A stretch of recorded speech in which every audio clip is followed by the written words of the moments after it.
For the upcoming release of Avengers Infinity War, I decided myself that I wanted to review all the MCU movies before the release date of Infinity War, which is April 27th of this year. Alright, time to kick things up with Captain America!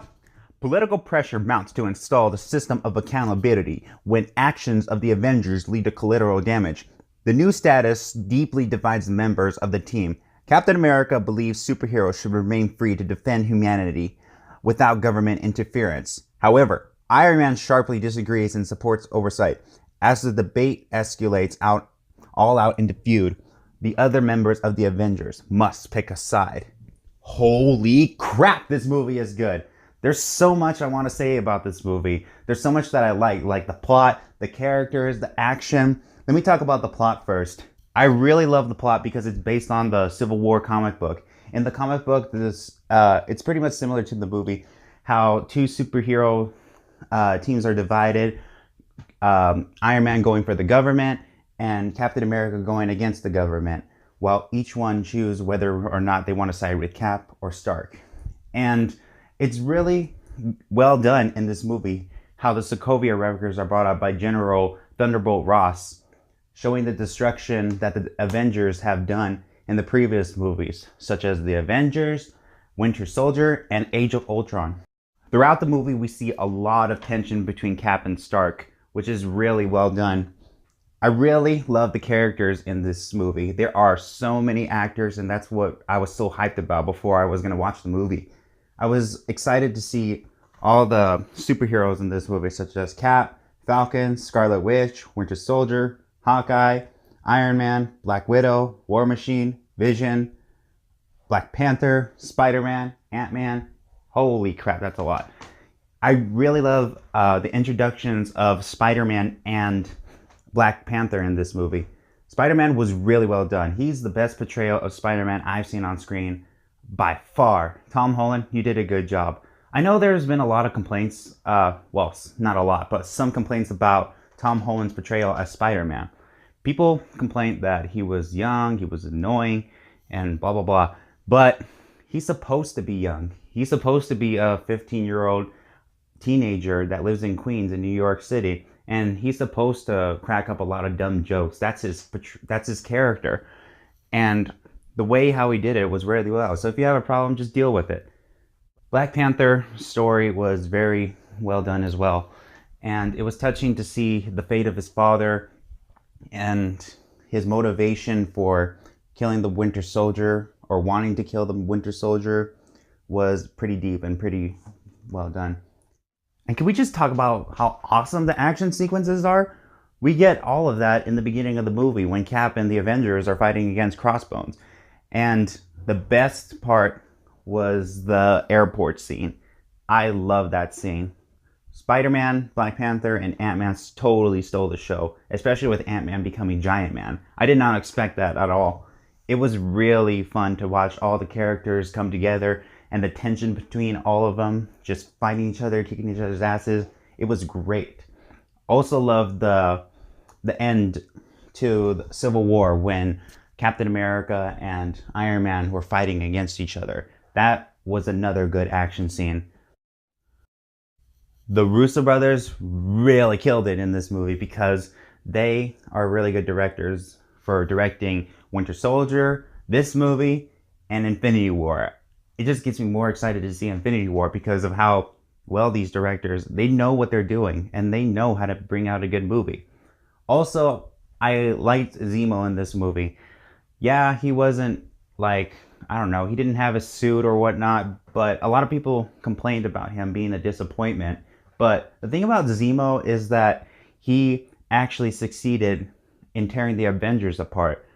He's not Ultron, he's not Loki, but he's just a regular man. He just wants revenge, and he succeeds by using his intelligence.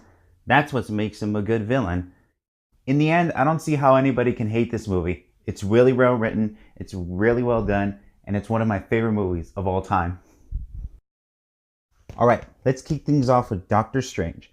Dr. Stephen Strange's life changes after a car accident robs him of the use of his hands. When traditional medicine fails him, he looks for healing and hope in a mysterious location. He He quickly learns that the territory is at the front line of a battle against unseen dark forces bent on destroying reality. Before long, Strange is forced to choose between his life or fortune, or leave it all behind to defend the world as the most powerful sorcerer in existence. Okay, now this movie is awesome. I love everything about it. The special effects, the dialogue, the characters, and everything else. Let's go ahead and talk about the characters first. Benedict Cumberbatch does a well job as the lead role in this movie. He's just a cocky, rich prick at first, but then has a change of heart later on in the movie. I really like his character. He's funny, and I love how he interacts with people. My favorite scenes would have to be him interacting with Wong. Wong is a favorable character even though he looks serious for most of the movie, and that's what makes it funny. You can really see it in his eyes how desperate Strange is and how dedicated he looks to fix his hands and become a sorcerer. I love the Ancient One and Baron Mordor. Tilda Swinton does a good job as the mentor for Doctor Strange. It's strange that she also adds humor for a character while being serious, no pun intended.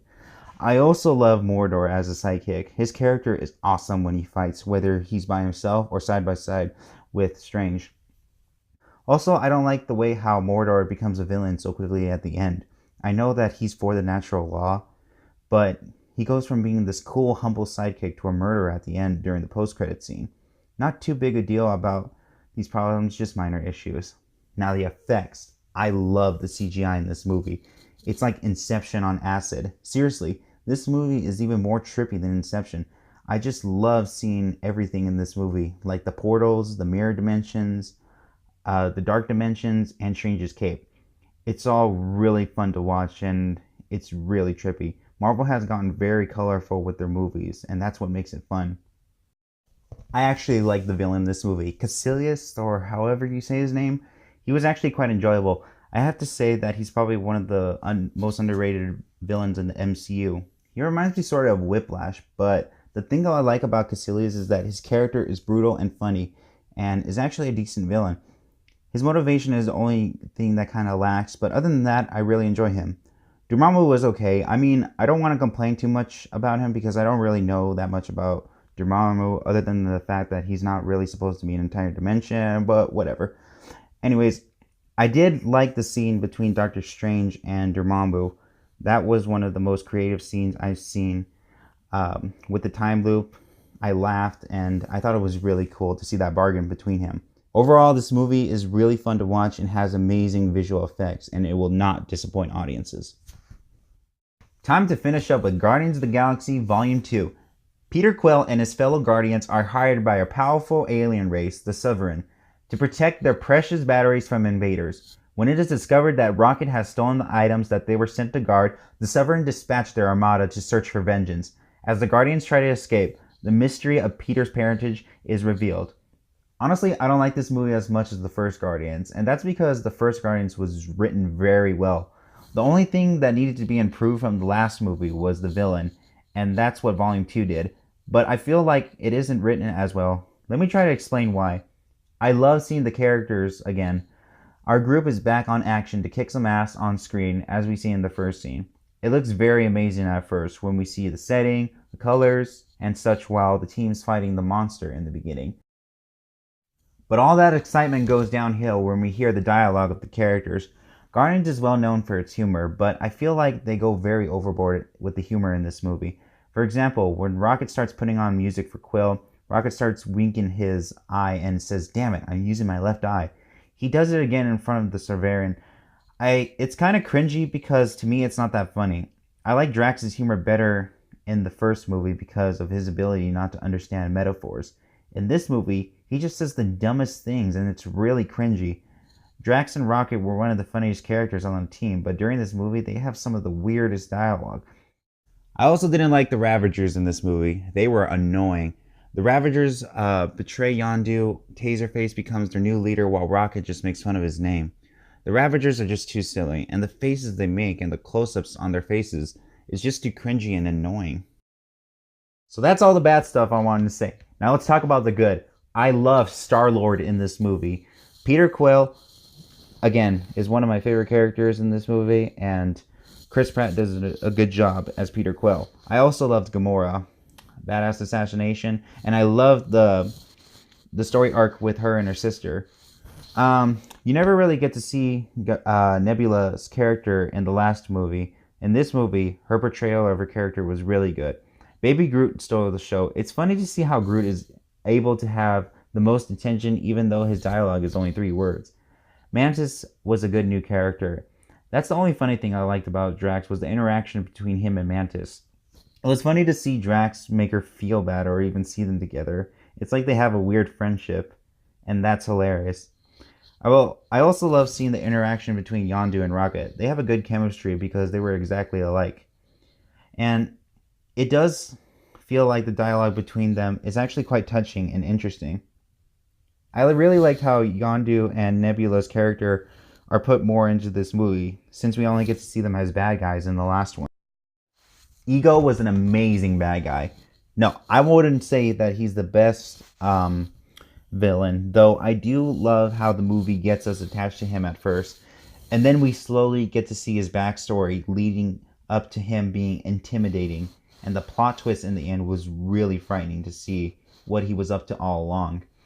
My favorite part in the movie would have to be the third act, and that's when I think the movie is the best, because so many emotions, action, and intimidation is put there.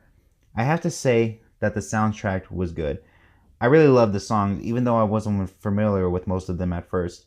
Seriously, most of the songs I recognized were played during the trailer and the end credits, which was Fox on the Run, Savage City, and Surrender. The only song I was a little familiar with during the movie was My Sweet Lord by George Harrison. I knew the song was going to be on the soundtrack, but that was actually my first time hearing it. I recognized it because I know George Harrison. I love the Beatles. I wish I was more familiar with the other songs, but that's what I like about the soundtrack. They put more underrated or old classic songs, and that's what I love about it. Honestly, Guardians 2 is a good movie, but it does have its cons.